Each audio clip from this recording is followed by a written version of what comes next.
Welcome to the League of Nerds comic book segment number 129. I'm John Cooney here to talk to you about comics released the 9th of July 2014, beginning as usual with my first 5, meaning these are the first 5 books I intend to read this week, and I'll give you a little more depth on them, starting with at number 1, Walking Dead number 129. Even now, they still find new ways to dispose of the dead. Series artist Charlie Adler talked on the Under the Comic Covers podcast about the collaborative process with Robert Kirkman. I think I'd say I have a lot of freedom. Robert and my relationship work-wise is definitely 50-50 on the comic. But I always say, he writes the script, I do the drawing. It's as simple as that, and kind of never the twain shall cross over. And I very rarely point out stuff in his script, and he very rarely points out stuff in the artwork. And, the longer we work together, probably the more simplistic his scripts have become, only purely because he knows pretty much what I'm going to do. So that's the benefit of having a long working relationship. And, I think Robert and I now probably, I believe, I'm not absolutely sure of this, but I think we have broken a record, especially in the American industry, about, I think we are the longest serving unbroken run of a team on any comic book. At number 2, we've got Spider-Man 2099 number 1, all-new series from the pages of Amazing Spider-Man. The book you've been demanding for months finally hits the stands. Miguel O'Hara is Spider-Man in the year 2099, but he's currently stuck in the year 2014. He was stranded here by his father, who's the head of an evil corporation called Alchemax in 2099. But in 2014, Alchemax has just been formed, and Miguel has a chance to stop its corruption before it starts. You'd think being a man out of time would make you a man without enemies, but Spider-Man 2099 is about to discover that he's not the only one hoping for a better tomorrow, one that might be ensured by the Adjuster eliminating Miguel from the time stream altogether. Join comics legend and Spider-Man 2099 creator Peter David and breakthrough artist Will Sliney of Superior Spider-Man Team-Up for the most adventure you'll find in a book this side of the 22nd century. Series writer Peter David explained his plans for the series, quote, "At the moment I'm queuing off the stuff that happened in the recent issues of Spidey. I'll be following up on the Spider Slayers and what happened to them, and are then plunging right into the Spideyverse crossover. And after that I have some stuff cooking in 2099 that will impact directly on Miguel. I'm really walking a fine line trying to tell stories that are at once evocative of what's happening in the other Spider books, but simultaneously have the unique feeling of 2099. Close quote. At number 3, we've got all-new X-Men number 29. Past, present, and future collide as the Future Brotherhood exacts their final judgment on the all-new X-Men, plus Angel takes control. Series writer Brian Michael Bendis responded recently to rumors of X-Men cancellations. Quote, "Somebody somewhere, for whatever reason, be it lack of attention at home, frustration with their own life, whatever it is that motivates such things, completely pulls something right out of their ass and posted it on the internet. And sometimes, no matter how outlandish the claim, no matter how many people point to the lack of logic, no matter how much evidence there is to the contrary, some people choose to believe it. I was told when I started writing X-Men that there's a very small part of the readership that feels very persecuted, that no matter what Marvel does, these readers think that Marvel hates the X-Men with a fiery passion and are looking to destroy it. And this goes back way before the movies or cartoons. This goes way back. So even though the best artists on the planet and franchise writers have been put in charge of this very important part of the Marvel Universe, some people still think that Marvel is out to blow its own foot off. Why that happens, I cannot tell you. It just does." Close quote. At number 4, we've got Grayson number 1. Dick Grayson, former sidekick, former superhero, former deadman, and now agent of Spiral. A thrilling new chapter of Dick Grayson's life begins in this new ongoing series. It's a super spy thriller that will shock you and prove one thing. You might think you know Nightwing, but you don't know Dick. Series writer Tim Seeley told the premise for the book in DC's All Access. In Batman Incorporated, it was revealed that there's an organization called Spiral, which basically started at some point to sort of police superhumans. And at the end of Batman Inc., they had sort of disappeared and said, "Don't look for us." And our story basically starts off with, it appears that they are trying to do something that Batman's not too cool with, which is to try to find out the identities and sort of origins of all the superheroes who are, in the Justice League and anybody who's got a mask. So because Dick has had his identity revealed to the world, and he's now believed dead, he's sort of the perfect guy to infiltrate them and appeal to Spiral and become part of their mission, but also to be working for Batman.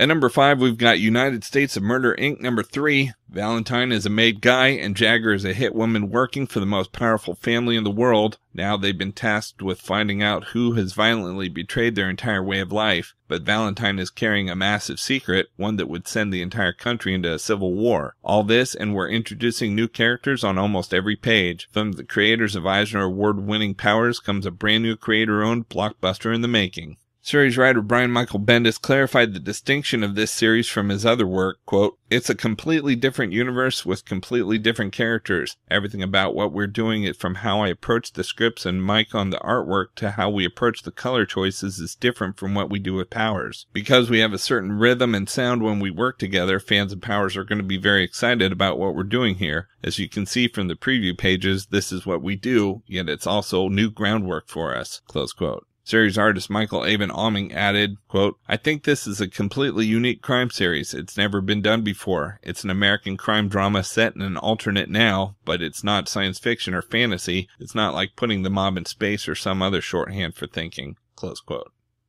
Rounding out the top 10 at number 6, we've got Detective Comics number 33. In Icarus Part 4, Batman must contend with a gang war between the Squid and the Kings of the Sun before it consumes all of Gotham City. But can even the world's greatest detective defuse a blood feud that's about to go nuclear? At number 7, we've got Daredevil number 5. What killed Foggy Nelson? And now that he's dead, what is he supposed to do with his life? At number 8, we've got new Suicide Squad number 1. The world has changed for Task Force X, aka the Suicide Squad. Director Amanda Waller no longer has the autonomy she once had. New members disrupt the team dynamic, and the team takes on an international scope. New members Joker's daughter, Deathstroke, and Black Manta join Harley Quinn and Deadshot for a mission in the most dangerous and unpredictable place in the world, Vladimir Putin's Russia. At number 9, we've got Amazing X-Men number 9, Part 2 of World War Wendigo. The X-Men and members of Alpha Flight join battle to stop the growing tide of Wendigos from consuming everything and everyone in its path. And at number 10, we have Star Wars number 19. Luke, Leia, Han, and Chewie are together again aboard the Millennium Falcon. Disguised as smugglers, they have a crazy caper to pull off if they can avoid the dread bounty hunter IG-88. For the best of the rest this week from DC Comics, we've got Batgirl number 33. The deadline for all criminals to leave the area is fast approaching, and anyone left will be killed on sight. Nightfall lays down the law, but Batgirl has a plan of her own. Next, we have Batman Eternal number 14. As the gang war reaches a bloody climax, Batman and Jason Bard must bear witness to the horrifying last stand of the Penguin. Plus, Jim Gordon makes a terrible decision that will shape the rest of his life. We've also got Birds of Prey number 33. It's here, Black Canary versus Amanda Waller. Will the former Team 7 teammates find salvation together or destruction? Next we have FBP Federal Bureau of Physics number 12. Stick a branch up his ass, he'll be a popsicle by morning. We've also got Justice League United number 3. So many questions hang over this nascent team. Will Hawkman sacrifice himself to save Ron, one of Thanagar's enemies? Will Alana and Adam ever be reunited? Can Miyabin face her fears and become the hero she's meant to be? And the answer to all this spells death for one of them. Next we have New 52 Future's End number 10. A deep space distress call gives new hope to Frankenstein and the Shade team. And what makes Lois Lane question the masked Superman's true identity? And we've got Superman Wonder Woman number 10. 12th level intellect Lois Lane uses all her new psi power against the god of war Diana in the ultimate showdown. And Superman must go up against the new cyborg Superman as an invading armada arrives in space. From Marvel Comics, we've got Amazing Spider-Man number 1.3, Learning to Crawl Part 3. Spider-Man's biggest fan becomes his first supervillain. His name's Clash, and he's about to ruin Spider-Man's life. That's not exaggeration. Next we have Avengers number 32, 5,000 years into the future, Rogue Planet Redux, the mysterious origin of the Rogue Planet revealed. We've also got Avengers Undercover number 7, Gone Native Part 1 of 4. Runaways fans alert, this issue focuses on Nico and her newly resurrected evil ex-boyfriend Alex. Oh, and something really bad has happened to fellow Runaway Chase. Why are we so mean? Plus, what happened to Cammy? Only Baron Zemo knows. Next we have Captain Marvel number 5. Ever since she set off on her latest adventure, Carol Danvers has had her butt handed to her at every turn. She's done with that nonsense. Let's start flipping some tables, shall we? Tick, the Rocket Girl, and Jackie the Warlord are getting in on the oh no you didn't action too.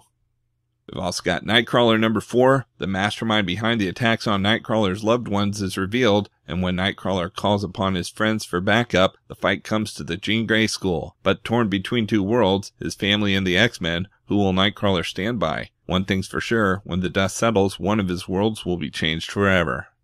Next we have Original Sin number 5.1, Thor, the 10th Realm. Thanks to the events of Original Sin, the deepest secret of the 9 realms is revealed, a 10th realm.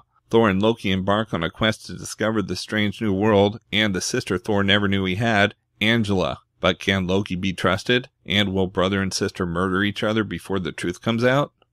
And we've got Original Sins number 3 of 5, The Inhumans. The Young Avengers confront the Hood, and J. Jonah Jameson's Original Sin revealed.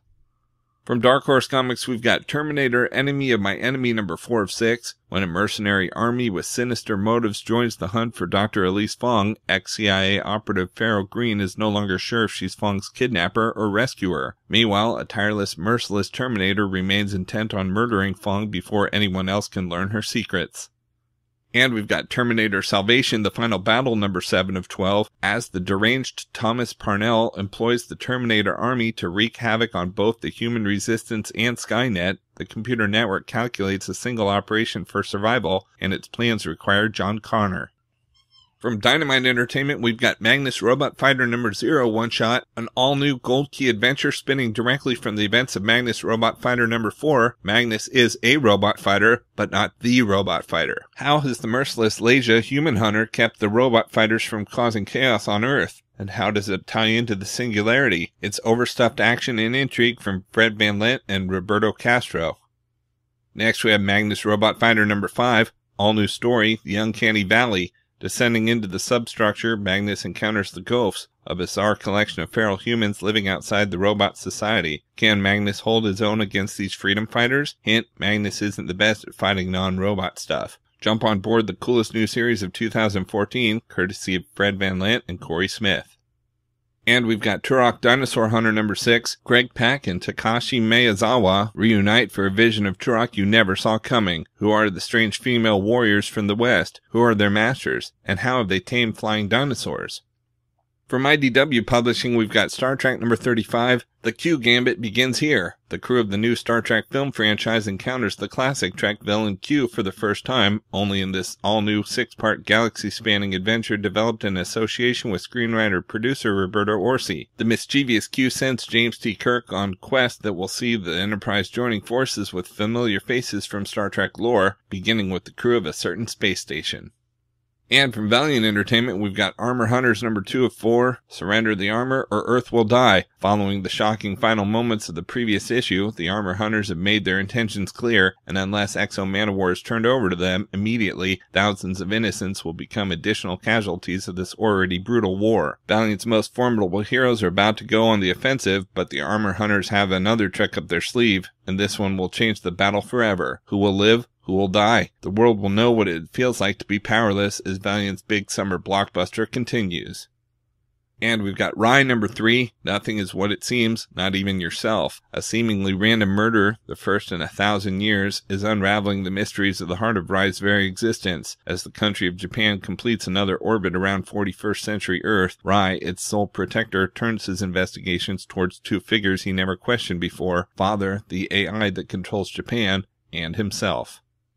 Out in trades this week, we've got Star-Lord Guardians of the Galaxy trade paperback. Just in time for his big screen debut, Star-Lord's sensational 70s sci-fi sagas are collected in one volume. After aliens killed Peter Quill's mother, he became an astronaut, hoping to find the killers and take revenge, until a fateful encounter with the Master of the Sun unlocked Quill's true destiny. Now, as the intergalactic policeman Star-Lord, Quill faces alien slavers, space pirates, world-destroying ships, ancient space arcs, vengeful beastmen, winged cloud riders, symbiotic planetoids, and more. But how is the Master of the Sun connected to the aliens who killed Quill's mother? Plus, peer into the future and witness the adventures of the second Star-Lord, Singe and Quarrel. Collecting the Star-Lord material from Marvel Preview 4, 11, 14, 15, and 18, Marvel Super Special 10, Marvel Spotlight 6 and 7, Marvel Premiere 61, and Star-Lord number 1 through 3. And we've got X-Men Battle of the Atom trade paperback. The X-Men's past, present, and future collide in an uncanny event 50 years in the making. In a desperate bid to save Xavier's dream, the Beast brought the original X-Men forward to the present. Now with the timeline and all of existence endangered by their presence, they must go back. But faced with the horror of what fate would have in store for them, young Cyclops and Marvel Girl are intent on staying and forging their own destiny. And as debate rages and tempers flare, the X-Men of the future arrive with a dire warning, seeking to prevent history's greatest mistake. Celebrate the X-Men's 50th anniversary with a time-twisting epic for the ages, collecting X-Men Battle of the Atom 1 and 2, all new X-Men 16 and 17, X-Men 5 and 6, Uncanny X-Men 12 and 13, and Wolverine and the X-Men 36 through 37.